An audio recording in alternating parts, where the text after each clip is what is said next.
So the purpose of the video today is to share my guideline for how long I wait, what I do, the things I analyze after I make the shot prior to tracking a deer.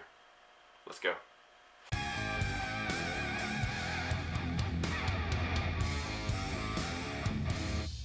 Hell yeah.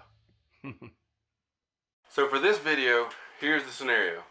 You're in the tree, the moon and the stars aligned, deer comes through that you want to take, you make the shot. I'm specifically talking about bows, crossbows in this video. Could go either way, but in this video, for reference, I'm talking about arrows, bows, broadheads. You made the shot, you're not exactly sure where you hit it, or maybe you are 100% sure. You aim center mass. Either way, the deer takes off, it doesn't fall right when you shoot. That's what we're going to be discussing. Ways to help you recover that deer before you do something that'll otherwise turn the perfect day into a bad day. Let's get into it. There's 5 things that I'm going to tell you that I believe will greatly assist you in recovering more deer. The number 1 thing is the deer's reaction to the shot. After you make that shot, nice, clean, good shot, it's important that you really key in onto the deer's reaction. You know, as well as where you hit the deer at if possible. Sometimes, and I know I've not known several times myself, it's not because I wasn't looking or didn't make a good shot, it's because things just kind of happen fast. Or maybe didn't have lighted nocks, whatever. So watch the reaction. You know, did it bow up when it ran? Did it take a step back and stand there and not really know what was hit? Does it do the old leg kick, or did it just bolt out, run out like a bolt of lightning? That's very important. Watch that. The second thing I want to tell you, and this is very important as well, leading up to the end, is always watch the deer until you can no longer see it. Period. Don't take your eyes off. Don't grab another arrow. Don't grab your phone. If it's possible for you to see that deer as it's leaving, running, you keep your eyes on that deer. And then even after you can no longer see that deer anymore, give it some time. Give it 2 or 3 minutes. Listen for the crash.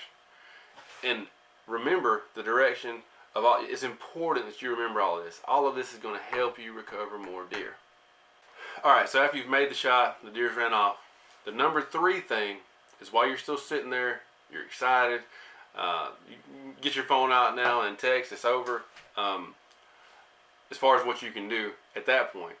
But the next thing you need to ask yourself and think about, did the arrow pass through? Or maybe it didn't clean pass through. How far did the arrow go in the deer? Did it go through far enough to exit at all? Did the broadhead exit, but the arrow maybe stuck in the deer a little bit? Or did it full pass through?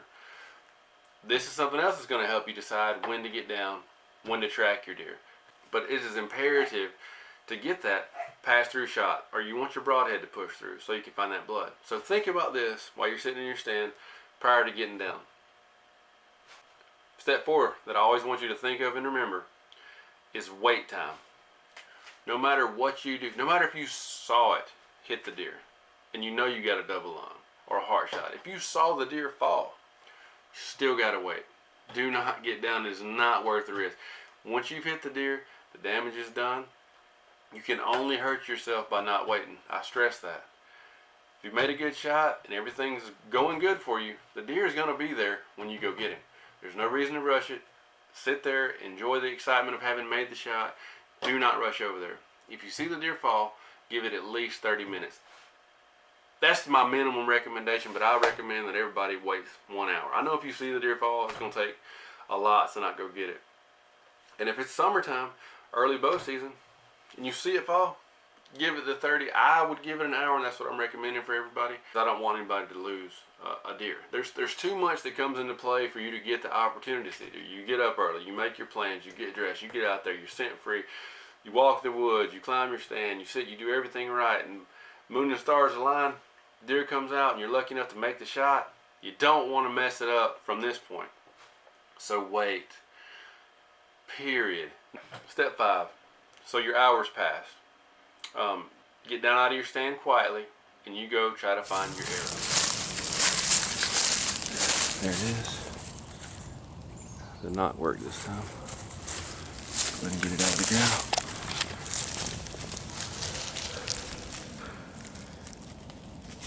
Dead ringer trauma. ate her up. If it passed through and you can find it, or maybe it didn't pass through, maybe it hung in the deer, but because you watched it, you know where it went. But your goal here after that hour is to quietly find blood. You got to find out how serious or how critically hit that deer was.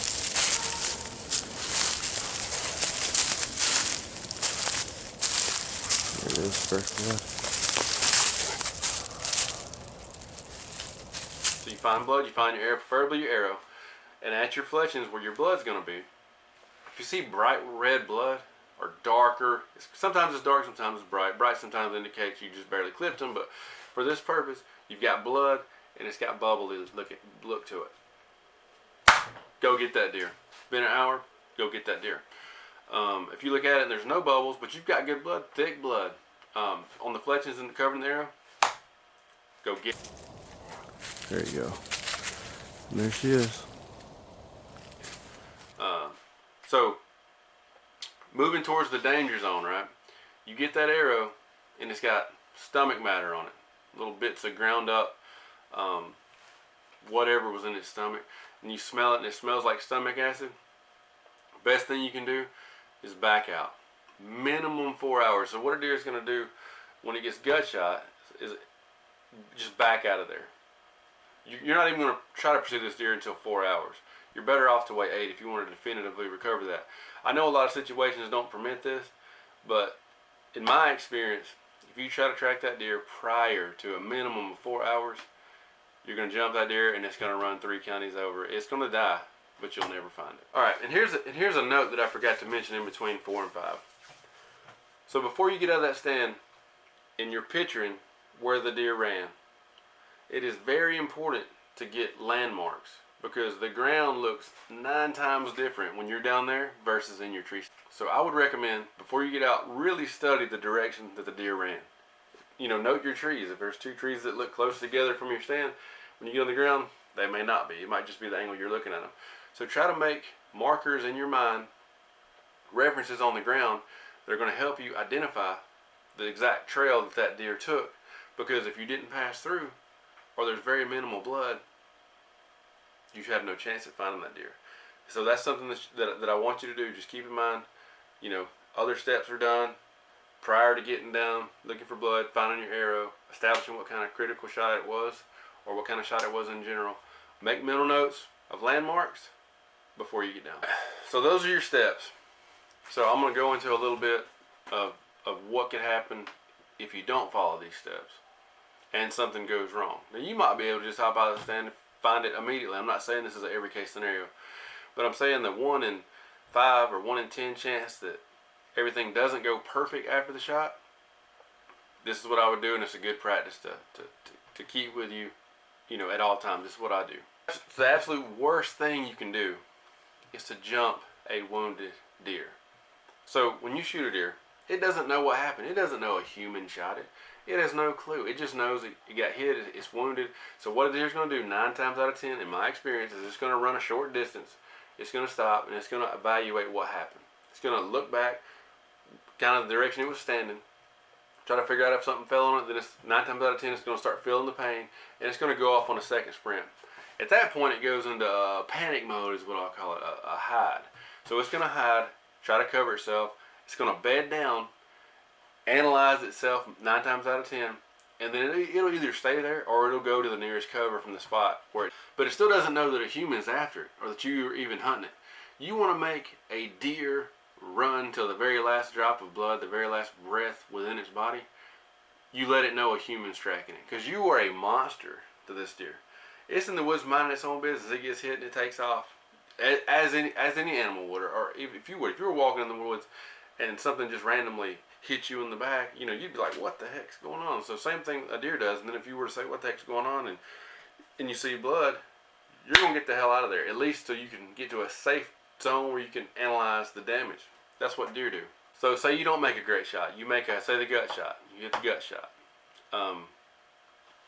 When you put pressure on that deer, it's going to take it a long time to die. That deer's going to get up and it is going to run. You'll probably never find that deer. Ever. You have to let the deer expire on its own. Because when you hit a deer with an arrow, It's not any blunt force trauma. It's not like you're blowing it up like you would with a 30-06 or something. You are all you're doing, you're cutting the deer. It has to bleed to death. It has to. And it takes time. The 5 steps again are: watch the deer's reaction. Watch the deer until you can no longer see the deer. Did the arrow pass through?